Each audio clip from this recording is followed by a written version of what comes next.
Good morning all. നമ്മൾ ഇൻഡേഴ്സിൻ്റെ അടുത്ത സെഷനിലേക്ക് പോവുകയാണ്. നമ്മൾ കഴിഞ്ഞ ക്ലാസ്സിൽ ഇൻഡേഴ്സ് 12 നോക്കിയത് ടെമ്പററി ഡിഫറൻസസ് ആണ്. അപ്പോൾ അതിൽ തന്നെ നമ്മൾ പറഞ്ഞു ടെമ്പററി ഡിഫറൻസിനെ രണ്ടായിട്ട് ക്ലാസിഫൈ ചെയ്തിട്ടുണ്ട്.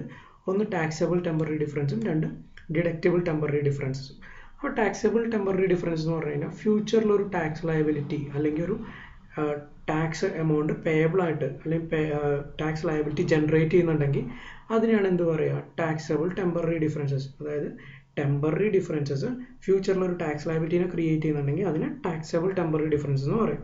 അപ്പോൾ ടാക്സബിൾ ടെമ്പററി ഡിഫറൻസസിനാണ് വീണ്ടും രണ്ടായിട്ട് കാറ്റഗറൈസ് ചെയ്യാൻ, transactions affecting P&L, transactions affecting balance sheet. അപ്പോൾ കുറച്ച് എക്സാമ്പിളാണ് ഇവിടെ പറയുന്നത്. ട്രാൻസാക്ഷൻസ് അഫക്റ്റിംഗ് P&Lൻ്റെ ഒന്നാമത്തെ interest revenue received in arrears. നമ്മളിത് എങ്ങനെയാണ് കാണിക്കുക, P&Lൽ ഇൻട്രസ്റ്റ് അല്ലെങ്കിൽ ഇൻകത്തിൻ്റെ ഒപ്പം ആഡ് ചെയ്ത് കാണിക്കുക അല്ലേ. കൂടാതെ നമ്മൾ ബാലൻസ് ഷീറ്റിൽ അസറ്റായിട്ട് കാണിക്കും. പക്ഷേ ഇവിടെ നമ്മൾ അക്രൂവൽ കൺസെപ്റ്റിൽ ചെയ്യുന്നതുകൊണ്ടാണ് അക്കൗണ്ടിങ് പ്രോഫിറ്റിൽ കിട്ടിയില്ല, അരിയർ ആണെങ്കിലും നമ്മളതിനെ നമ്മുടെ ഇൻകം ആയിട്ട് അല്ലെങ്കിൽ റവന്യൂ ആയിട്ട് ട്രീറ്റ് ചെയ്തത്. പക്ഷേ ടാക്സബിൾ പ്രോഫിറ്റിൽ അതെപ്പോൾ മാത്രമേ ഇൻകം ആയിട്ട് അല്ലെങ്കിൽ റവന്യൂ ആയിട്ട് ട്രീറ്റ് ചെയ്യുള്ളൂ, ക്യാഷ് ബേസിസിൽ എപ്പോഴാണോ റിസീവ് ചെയ്യുന്നത് അപ്പോൾ ഇൻട്രസ്റ്റ് ഇൻ റവന്യൂവിൻ്റെ കാര്യത്തിലാണ് ഞാൻ പറയുന്നത്. ഓക്കെ, അപ്പോൾ ഒരു ടെമ്പററി ഡിഫറൻസ് അവിടെ ക്രിയേറ്റ് ചെയ്യുകയാണ്. അപ്പോൾ ഇന്ന് നമ്മൾ അക്കൗണ്ടിങ് പ്രോഫിറ്റിൽ കാണിച്ചു, പക്ഷെ നമ്മൾ ടാക്സബിൾ പ്രോഫിറ്റിൽ അത് കാണിച്ചിട്ടില്ല. അത് പിന്നീട് കാണിക്കും. പിന്നെ റിപ്പോർട്ടിംഗ് പീരീഡ്, പിന്നത്തെ റിപ്പോർട്ടിംഗ് പീരീഡിൽ ആ ഒരു എമൗണ്ട് കിട്ടുകയാണെങ്കിൽ അന്ന് നമ്മൾ കാണിക്കും. ഇപ്പോൾ നമ്മൾക്ക് കിട്ടിയിട്ടില്ല, ഇന്ന അരിയറാണ്. അപ്പോൾ ഇപ്പോൾ കിട്ടാത്തതുകൊണ്ട് ആ ഒരു ഡിഫറൻസ് അവിടെ വരും. അതിനാണ് എന്ത് പറയുക, ഫ്യൂച്ചറിൽ ഒരു ടാക്സബിൾ എമൗണ്ടിനെ അവിടെ ക്രിയേറ്റ് ചെയ്യുകയാണ്. അതുകൊണ്ടാണ് അതിന് ടാക്സബിൾ ടെമ്പററി ഡിഫറൻസ് എന്ന് പറയുന്നത്. ഇനി അതുപോലെ തന്നെ സെയിൽ ഓഫ് ഗുഡ്സ് റവന്യൂ, പിന്നെ depreciation of an asset in an accelerated form. അതായത് ആക്സിലറേറ്റഡ് ഡിപ്രീസിയേഷൻ ആണെങ്കിൽ, ആക്സിലറേറ്റഡ് ഡിപ്രീസിയേഷൻ എന്ന് പറഞ്ഞാൽ എന്താ, അതായത് ഒരു അസെറ്റ് പർച്ചേസ് ചെയ്തു, അതിൻ്റെ ഇനിഷ്യൽ പീരീഡ്സിൽ ഹയർ ഡിപ്രീസിയേഷൻ ആയിരിക്കും. അത് ടാക്സ് പർപ്പസിന് വേണ്ടി അങ്ങനെയാണ്. അപ്പോൾ ഇനിഷ്യൽ പീരീഡിൽ ഡിപ്രീസിയേഷൻ റേറ്റ് കൂടുതലായിരിക്കും. അതായത് ടാക്സ് പർപ്പസിന് വേണ്ടി നമ്മൾ ഏത് മെത്തേഡാണ്, നോർമലി WDM മെത്തേഡ്, അതായത് റിട്ടേൺ ഡൗൺ വാല്യൂ മെത്തേഡാണ് യൂസ് ചെയ്യുന്നത്. അപ്പോൾ ഇനിഷ്യൽ പീരീഡ്സിൽ കൂടുതലും പിന്നീട് ഇവിടെ കുറഞ്ഞു വരും അല്ലേ. ഇപ്പോൾ 10,000 ആണ് ആദ്യത്തെ വർഷം ഡിപ്രീസിയേഷൻ എങ്കിൽ അടുത്ത വർഷം വീണ്ടും കുറയും അല്ലേ. 1 lakhൻ്റെ ഒരു അസറ്റാണ്, അതിൻ്റെ ഡിപ്രീസിയേഷൻ 10,000 ആണ് ഫസ്റ്റ് ഇയർ എങ്കിൽ 1 lakh minus 10,000 അടുത്ത വർഷം 90,000 കാൽക്കുലേറ്റ് ചെയ്യുന്നത് അല്ലേ. അപ്പോൾ ആദ്യത്തെ ഇനിഷ്യൽ പീരീഡ്സിൽ കൂടുതൽ ഡിപ്രീസിയേഷൻ ആയിരിക്കും, പിന്നീട് കുറഞ്ഞു വരും. അത് ആ ഒരു വ്യത്യാസം കൊണ്ട് എന്ത് വരാം, ഈ ടാക്സബിൾ ടെമ്പററി ഡിഫറൻസിന് ക്രിയേറ്റ് ചെയ്യപ്പെടാം. ഇനി ഡെവലപ്മെൻറ്റ് കോസ്റ്റ് എന്ന് പറയുന്ന കമ്പനിക്ക് റിസർച്ച് ആൻഡ് ഡെവലപ്മെൻറ്റ് എക്സ്പെൻസസ് ഒക്കെ ഉണ്ടാവാം അല്ലേ. ഇപ്പോൾ ഒരു എക്സാമ്പിൾ പറയുകയാണെങ്കിൽ ഒരു കാർ മാനുഫാക്ചറിങ് കമ്പനി, അപ്പോൾ ബെറ്റർ ഒരു എൻജിൻ ഡെവലപ്പ് ചെയ്യുകയാണ്, അപ്പോൾ അതിൻ്റെ ഡെവലപ്മെൻറ്റ് കോസ്റ്റ് ഉണ്ടാവും അല്ലേ. അത് സക്സസ് ആവാതിരിക്കാം, അത് റിസർച്ച് ടീമിൻ്റെ ഗുണം പോലെയൊക്കെ ഇരിക്കും. അപ്പോൾ സക്സസ് ആയാലും ഇല്ലെങ്കിലും അവർക്ക് നടത്തിയേ പറ്റും ഒരു എന്താ പറയുക, ഒരു റിസർച്ച് ആക്ടിവിറ്റി എന്ന് വെച്ച് കഴിഞ്ഞാൽ നല്ലൊരു ബെറ്റർ എൻജിൻ കിട്ടുകയാണെങ്കിൽ മാർക്കറ്റിൽ വാല്യൂ കൂടും അല്ലേ. അപ്പോൾ റിസർച്ച് അങ്ങനത്തെ എക്സ്പെൻസുകൾക്ക് വരുന്ന റിസർച്ച് അല്ലെങ്കിൽ ഡെവലപ്മെൻറ്റ് കോസ്റ്റുകൾ നമ്മൾ P&L ക്യാപിറ്റലൈസ് ചെയ്യും.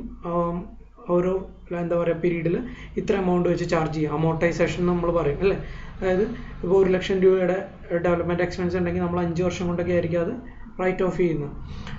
അപ്പോൾ അതുപോലെ ടാക്സബിൾ പ്രോഫിറ്റ് കാൽക്കുലേറ്റ് ചെയ്യുമ്പോൾ ഈ ഡെവലപ്മെൻറ്റ് എക്സ്പെൻസ് നമ്മൾക്ക് അപ്പോൾ തന്നെ എന്ത് ചെയ്യാം, ഡിഡക്റ്റ് ചെയ്യാൻ പറ്റും.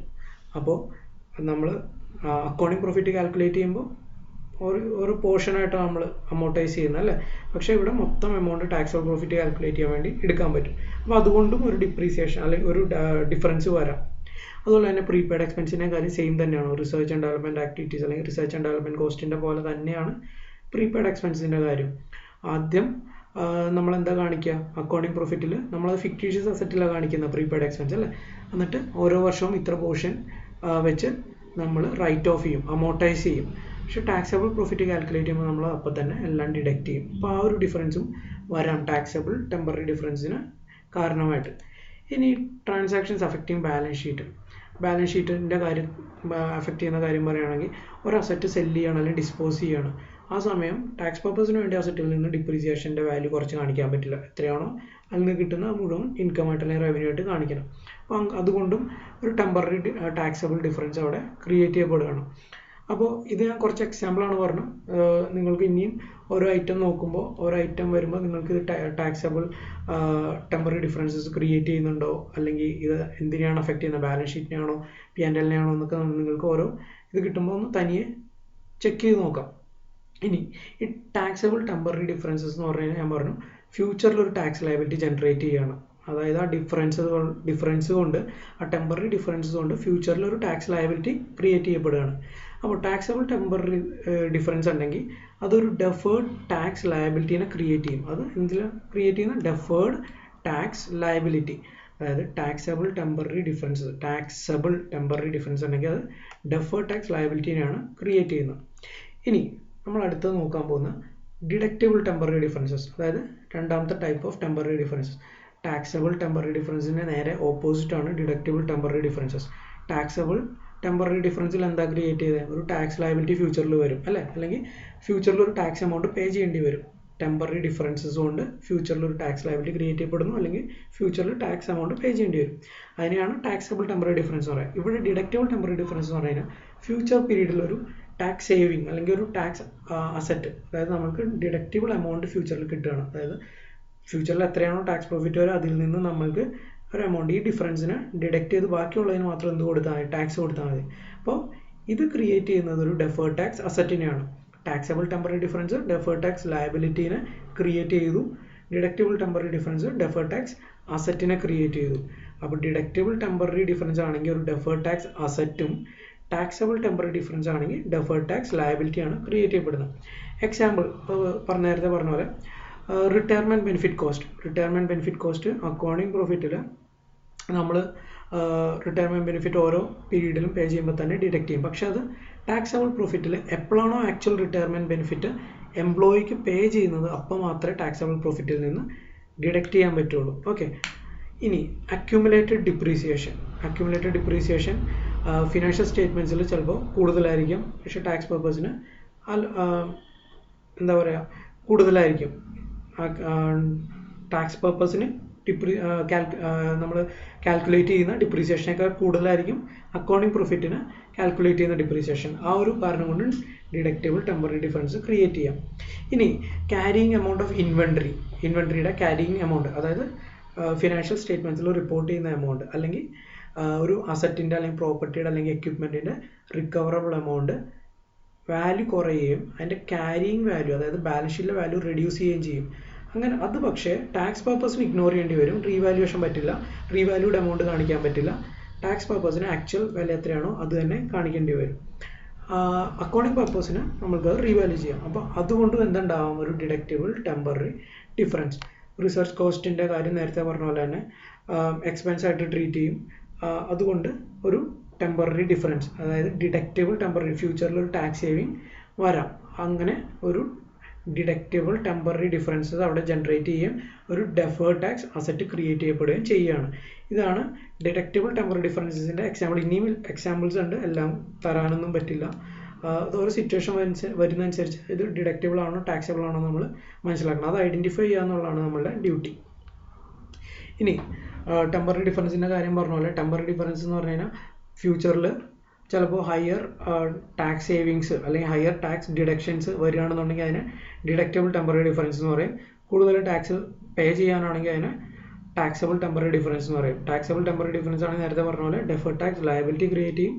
ഡിഡക്റ്റബിൾ ടെമ്പററി ഡിഫറൻസ് ആണെങ്കിൽ എന്ത് ക്രിയേറ്റ് ചെയ്യും? Deferred tax asset. അതായത് നമുക്ക് കുറച്ച് എമൗണ്ട് ടാക്സ് ആയിട്ട് പേ ചെയ്താൽ നമ്മുടെ ലയബിലിറ്റി കുറയും, അപ്പോൾ അതൊരു അസറ്റ് ആകും അല്ലേ. ഇപ്പോൾ ഡെഫേർഡ് ടാക്സ് അസറ്റ്.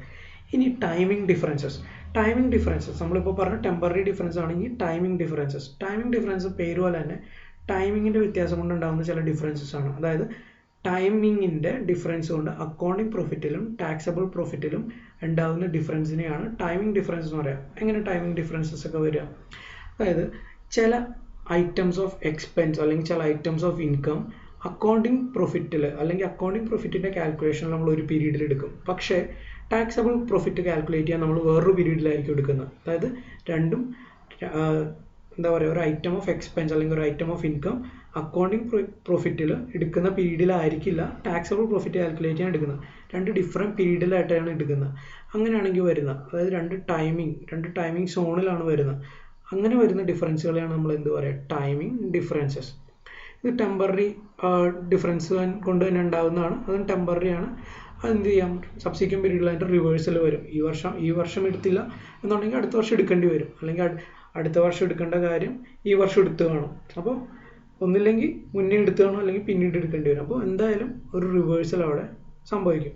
ഇപ്പോൾ taxable temporary difference, timing difference, temporary difference കൊണ്ട് ഉണ്ടാവുന്ന ടൈമിംഗ് ഡിഫറൻസ് കൊണ്ട് ഉണ്ടാവുന്ന ടെമ്പററി ടാക്സബിൾ ഡിഫറൻസിൻ്റെ കുറച്ച് എക്സാമ്പിളാണ് അടി പറയുന്നത്. ഇൻട്രസ്റ്റ് റിസീവ്ഡ്, നമ്മൾ നേരത്തെ പറഞ്ഞു ആക്ച്വൽ ക്യാഷ് റിസീവ് ചെയ്യുമ്പോൾ മാത്രമേ നമ്മൾ ഇൻകം ടാക്സ് പർപ്പസിന് എടുക്കുകയുള്ളൂ. അപ്പോൾ ഇൻകം ടാക്സ് പർപ്പസിന് നമ്മൾ ആക്ച്വൽ റിസീപ്റ്റ് വരുമ്പോഴേ ക്യാഷ് റിസീപ്റ്റ് വരുമ്പോൾ എടുക്കുകയുള്ളൂ. പക്ഷെ നമ്മൾ അക്കൗണ്ടിങ് പ്രോഫിറ്റ് നേരത്തെ എടുത്തു. അപ്പോൾ അക്കൗണ്ടിങ് പ്രോഫിറ്റിൽ പ്രോഫിറ്റ് കൂടിക്കിടക്കുകയാണ്, ടാക്സബിൾ പ്രോഫിറ്റ് കാൽക്കുലേറ്റ് ചെയ്യുമ്പോൾ പ്രോഫിറ്റ് കുറഞ്ഞു കിടക്കുകയാണ്. പക്ഷേ പിന്നീട് ഒരു ഫ്യൂച്ചർ പീരീഡിൽ ആക്ച്വലി ക്യാഷ് ആയിട്ട് നമുക്ക് ആ ഇൻട്രസ്റ്റ് റിസീവ് ചെയ്യുമ്പോൾ എന്ത് കൂടും? ടാക്സബിൾ പ്രോഫിറ്റ് കൂടും. അന്നേരം നമ്മൾ അക്കൗണ്ടിങ് പ്രോഫിറ്റ് എടുക്കേണ്ടി വരില്ല, എന്നുവെച്ചാൽ നമ്മളത് ഓൾറെഡി അക്കൗണ്ടൻ്റ് ആണ്. അപ്പോൾ അക്കൗണ്ടിങ് സൈഡിൽ കുറയും. അതുപോലെ തന്നെ ആക്സിലറേറ്റഡ് ഡിപ്രീസിയേഷൻ, ഒരു സൈഡിൽ അക്കൗണ്ടിങ് പ്രോഫിറ്റിൽ അത് കുറഞ്ഞു കിടക്കുമ്പോൾ ടാക്സ് പർപ്പസിന് അത് കൂടിക്കിടക്കുകയായിരിക്കും. അപ്പോൾ ആ ഒരു ഡിപ്രീസിയേഷൻ കൊണ്ട് ടൈമിംഗ് ഡിഫറൻസ് വരാം. അതുപോലെ തന്നെ നേരത്തെ പറഞ്ഞ R&D എക്സ്പെൻസസ്, അത് ഡെഫേർഡ് ടാക്സ് ലയബിലിറ്റീനെ ക്രിയേറ്റ് ചെയ്യും. ഓക്കെ, ഇതൊക്കെയാണ് ടെമ്പററി ഡിഫറൻസസ്. അപ്പോൾ ടെമ്പററി ഡിഫറൻസിനെ രണ്ടായിട്ട് ക്ലാസിഫൈ ചെയ്യാം, taxable and deductible. Taxable deferred tax ലയബിലിറ്റീനെ ക്രിയേറ്റ് ചെയ്യും, ഡിഡക്റ്റബിൾ ഡെഫേർഡ് ടാക്സ് അസറ്റിനെ ക്രിയേറ്റ് ചെയ്യും. പിന്നെ ഉള്ളത് ടൈമിംഗ് ഡിഫറൻസ് ആണ്. ടൈമിംഗ് ഡിഫറൻസും ടാക്സബിൾ ടെമ്പററി ഡിഫറൻസ് തന്നെയാണ്, വ്യത്യാസമൊന്നുമില്ല. പക്ഷെ അത് രണ്ട് പീരീഡിൽ അക്കൗണ്ട് ചെയ്യുന്നതുകൊണ്ടുള്ള ഡിഫറൻസ് കൊണ്ട് സംഭവിക്കുന്ന ടാക്സബിൾ ടെമ്പററി ഡിഫറൻസ് ആണ്. ഓക്കെ, എന്തെങ്കിലും ഡൗട്ട് ഉണ്ടെങ്കിൽ ചോദിക്കുക. Thank you.